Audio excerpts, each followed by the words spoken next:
Возбудени од рано утринава, чекаа да дојдат на ред пред гласачката кутија.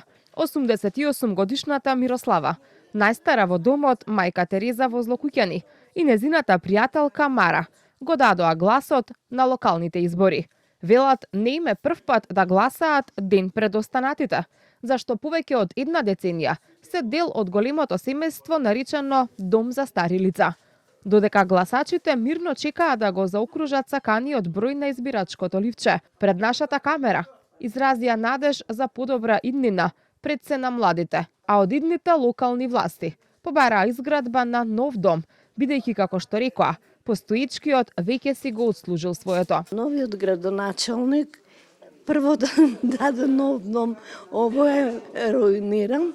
Ако може да не го поправи, да не го поправи. Ако може нов дом да се направи према можностите, зашто парите не се на куп, па за се што ни треба да се дадат полека, се ке се направи. Ако си ја сакаме татковината, ние и без пари би требало да работиме. Секој пат си гласам, кога има гласање, секој пат си гласам. Што очекувате од новиот градоначалник? Што мислите дека треба да направи и што очекувате да направи?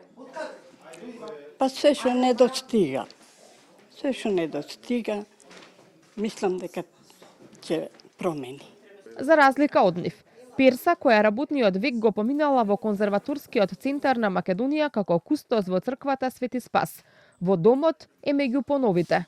Вели тоа што може да гласа пред сите други граѓани, го доживува како привилегија, а е убедена дека незиниот глас ќе има моќ да ги промени работите кон подобро. Патиштата да се средат убаво и други работи. Од новиот градоначалник да се запати за таа работа, да може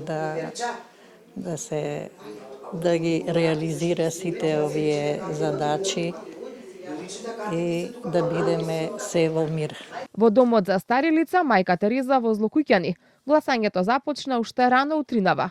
Членови на избирачките одбори, заедно со представници на ДИК, го донесоа избирачкиот материјал. Што очекувате од новиот градоначалник?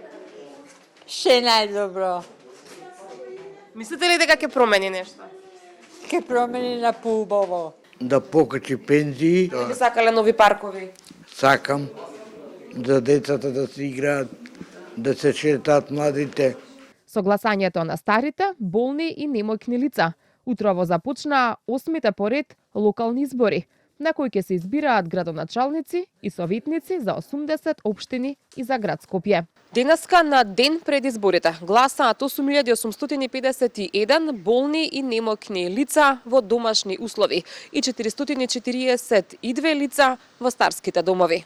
Се гласаше и во домашни услови, кај болните и изнемоштени лица, кои претходно добија дозвола од ДИК гласањето да го извршат од своите домови. Денеска на гости им дојде Општинската изборна комисија.